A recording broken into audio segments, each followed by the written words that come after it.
الترغیب و ترہیب جلد نمبر 3 میں ہمارے آقا صلی اللہ علیہ وسلم کا یہ فرمان ہے. یہ بھی نہایت اہم حدیث ہے. حضرت عبداللہ بن عمر رضی اللہ تعالیٰ عنہ سے مروی ہے، کہتے ہیں کہ رسول پاک صلی اللہ علیہ وسلم نے ارشاد فرمایا، ان للہ خلقا خلقہم لحوائج الناس یفزع الناس الیہم فی حوائجہم اولئک الآمنون من عذاب اللہ. اللہ کی بندوں میں سے ایک مخلوق ایسی ہے، انسانوں میں سے اللہ تعالیٰ کی ایک مخلوق ایسی ہے، یعنی ایک تو مطلقاً ہے وما خلقت الجن والانس الا لیعبدون. پھر ان انسانوں میں سے کچھ کو رب نے پیدا اس لیے کیا کہ یہ دین پڑھیں، پیدا اس لیے کیا کہ دین پڑھائیں، اور ضروری نہیں کہ جس مقصد کے لیے پیدا کیا ہو اگلا جو ہے وہ اس پر قائم بھی رہے. بہرحال کچھ لوگوں کی وضع ہی اس لیے ہے، ان کی تخلیق ہی اس لیے ہے کہ وہ یہ کام کریں. اس حدیث شریف میں یہ ہے کہ رسول پاک صلی اللہ علیہ وسلم فرماتے ہیں، کچھ لوگوں کی میری امت میں سے وضع ہی اس لیے ہے، انہیں پیدا کس لیے کیا گیا ہے، خلقہم لحوائج الناس، رب نے ان کو پیدا ہی لوگوں کی حاجتیں پوری کرنے کے لیے کیا ہے. وہ پیدا ہی اس لیے ہوئے ہیں لحوائج الناس، لوگوں کی حاجات پوری کرنے کے لیے.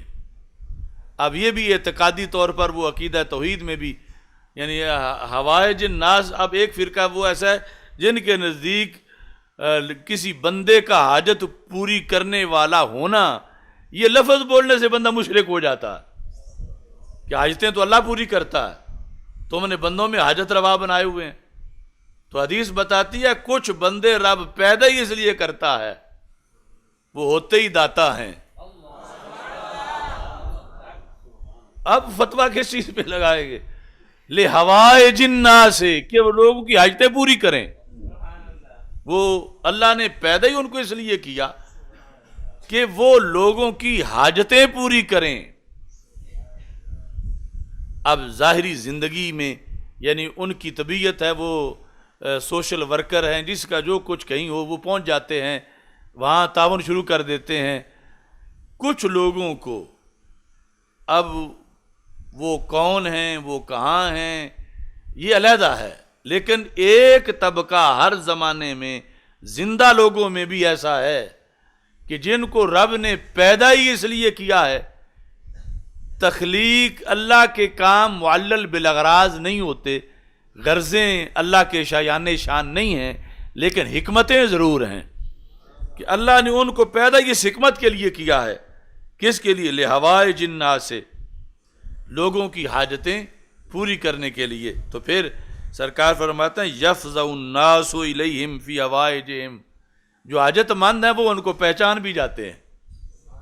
یفزع الناس الیہم، لوگ گھبرا کے ان کے پاس جاتے ہیں. یہ ہے یفزع، بڑی گھبراہٹ میں ان کے دروازے پہ پہنچتے ہیں، بڑے ستائے ہوئے، مشکل میں پھنسے ہوئے، گھبرائے ہوئے. اب ظاہری طور پر معاشرے میں اور باطنی طور پر داتا صاحب جیسے لوگ، میں یستمد فی حیاتی یستمد بعد وفاتہ، یعنی اگر یہ وصف ہونا شرک ہوتا تو پھر صرف فوت شدہ ہی اللہ کے شریک ماننا جرم ہے، زندوں میں بھی شریک ماننا جرم ہے. تو پھر تو زندوں کو بھی یہ شان نہ دی جاتی کہ یہ مشکل حل کرنے والے لوگ ہیں.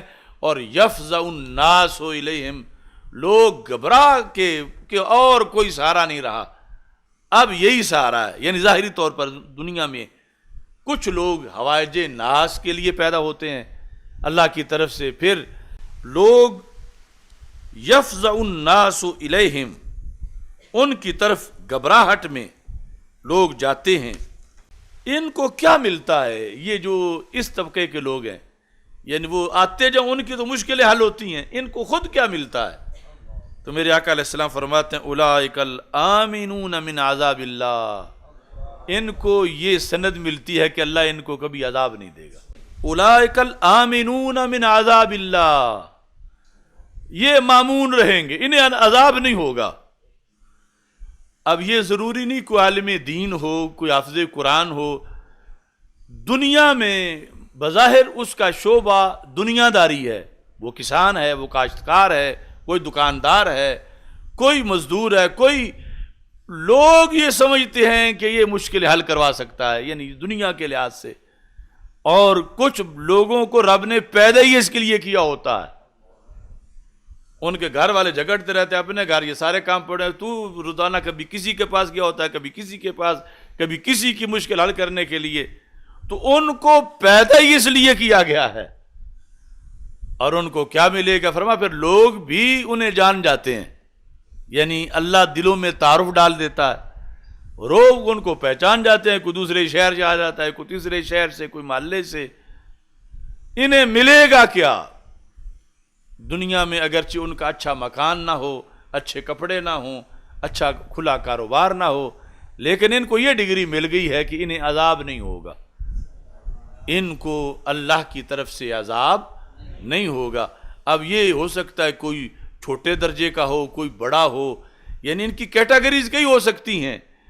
یعنی ایک ایسا ہے کہ جس کی طرف گھبرا کے سال میں 5 بندے آتے ہیں، ایک وہ ہے کہ ایک دن میں 5000 آ جاتے ہیں، یعنی آگے درمیان میں اور اوپر نیچے طبقے درجے کئی ہو سکتے ہیں، لیکن کچھ بندے مخلوق میں ہر زمانے میں ایسے ہیں کہ جن کو پیدا ہی لوگوں کی حاجات پوری کرنے کے لیے کیا گیا ہے، اور خود بھی ان کے دل میں یہ پہچان ہوتی ہے، اس لیے اپنا چھوڑ کے کسی کے لیے چل پڑتے ہیں، اور پھر لوگوں کو بھی ان کی پہچان ہو جاتی ہے، اور ان کا درجہ معاشرے میں کیا ہے کہ دوسروں کے فیصلے تو جا کے بعد میں ہوں گے، ان کے لیے یہ فیصلہ رسول پاک صلی اللہ علیہ وسلم نے فرما دیا ہے کہ یہ اولئک الآمنون من عذاب اللہ، یہ اللہ کے عذاب سے مامون۔